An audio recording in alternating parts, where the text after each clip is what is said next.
Hello and welcome back to Crypto Lion. Here you get updates of the latest news and predictions in the cryptocurrency market. Kindly subscribe to our channel and turn on post notifications so that you get notified as soon as we have a new video.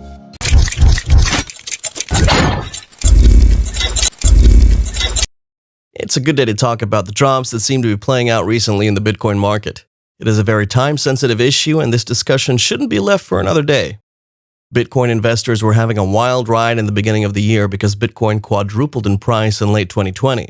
A surge that reminds us of its good old days 3 years earlier, when it skyrocketed nearly $20,000 and crashed and lost more than two-thirds of its value. The Bitcoin market was once seen as the province of nerds, libertarians, and drug dealers. Then there was still little sign it would evolve into a useful form of money, for most transactions anyway.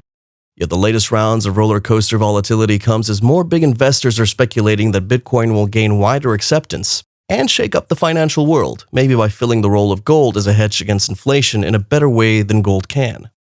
As global financial markets convulsed through the pandemic in 2020, there were a lot of developments that suggested Bitcoin was taking more steps towards going mainstream. In October, global payments giant PayPal started letting customers use it to purchase goods and services. And some big financial players have introduced funds that make it easier for investors to add crypto to their portfolios. At the same time, the flood of money pumped into the global financial system by the world's central banks renewed a debate about whether such moves could spark a resurgence of inflation, generating more interest in both gold and Bitcoin, since both are scarce assets. The question on many people's minds is if this is going to be another bubble. Each upswing energizes Bitcoin's true believers and catches popular attention. The total market value of all cryptocurrencies topped $1 trillion for the first time on January 7th.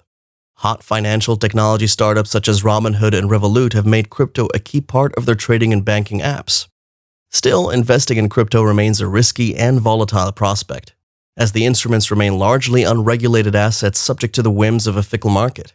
Bitcoin's advance around the start of 2021 has been so swift that it dwarfs all other boom cycles in financial assets over the past 50 years.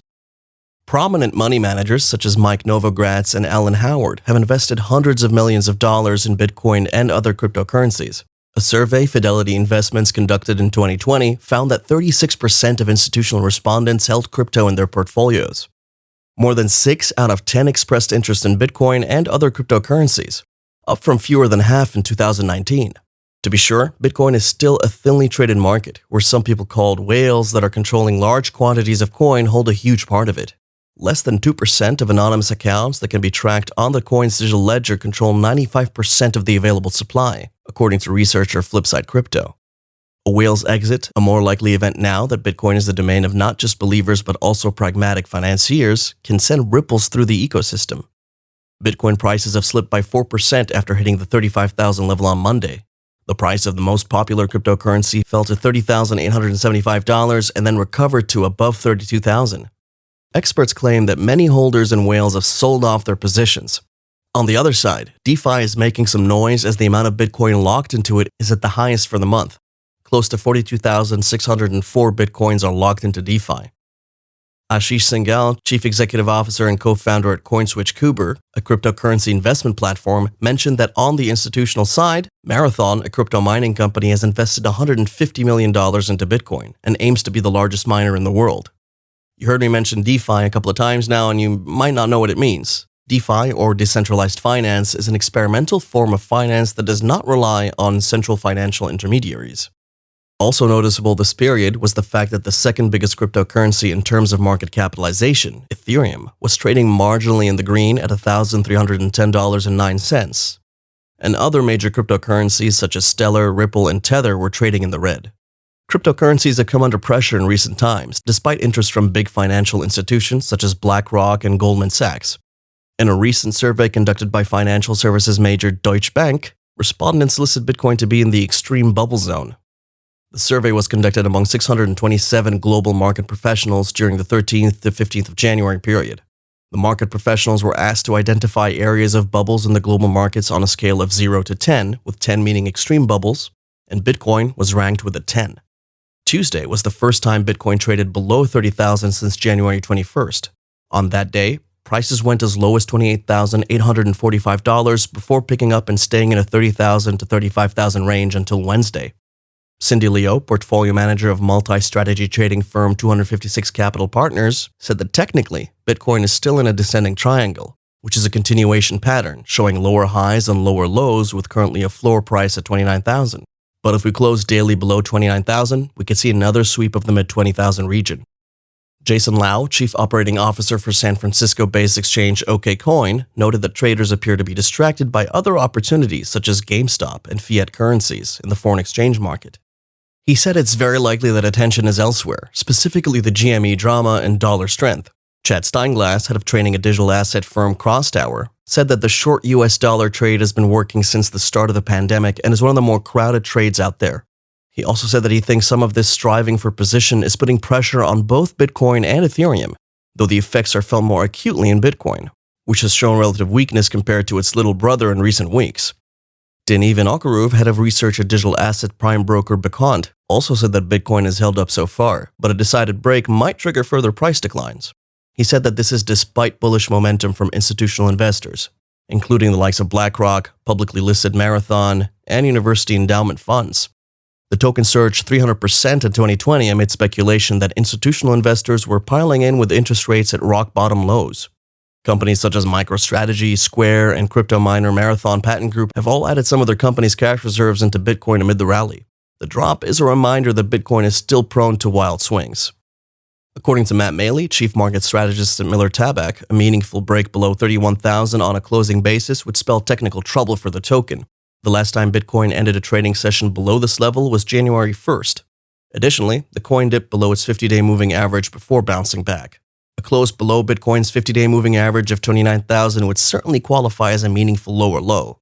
Thus, it would confirm the change in trend. The drop occurs as speculative focus appears to be shifting towards stocks like GameStop Corporations and AMC Entertainment Holdings Incorporation. And the frenzied retail buying has spilled over into the options market.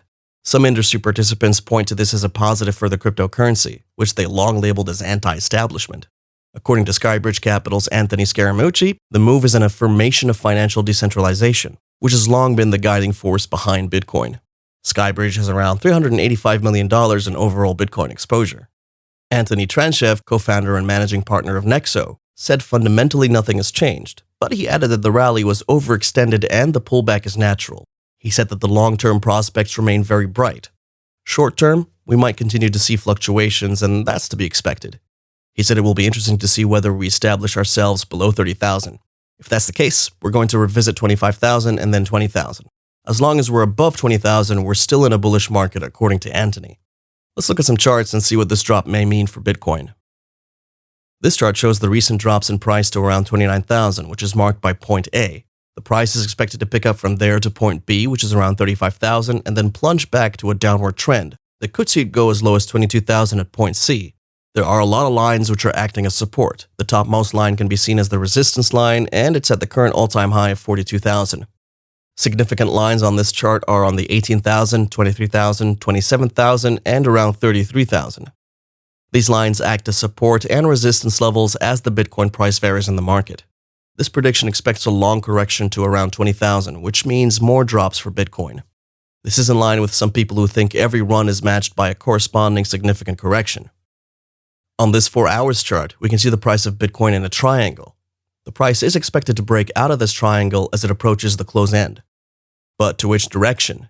Well, if you notice on the chart, there is a plotted moving average of 50 and 200, and the intersection of the two lines is marked where you have that thick yellow arrowhead. The price of Bitcoin is expected to break out into a bull if it manages to hit this point of intersection, which is around 33,000. Now that's above its recent price since the price has dropped. This upward movement is illustrated using the dotted arrow line that is facing up. Otherwise, the price will break out in a bearish movement if it goes beyond the lower line of the right-angled triangle up to a support which is set around 22,000. That will, of course, be a massive drop for Bitcoin. Something we repeat in every video is that you should be careful because Bitcoin is highly volatile, so do your research very well before you trade or assume a position on the market. Thank you for watching this video, and if you like it, please give it a thumbs up. Also, subscribe to our channel and turn on your post notification bell so you'd be the first to know when we post a new video. Let us know what you think in the comments down below. Good luck and happy investing.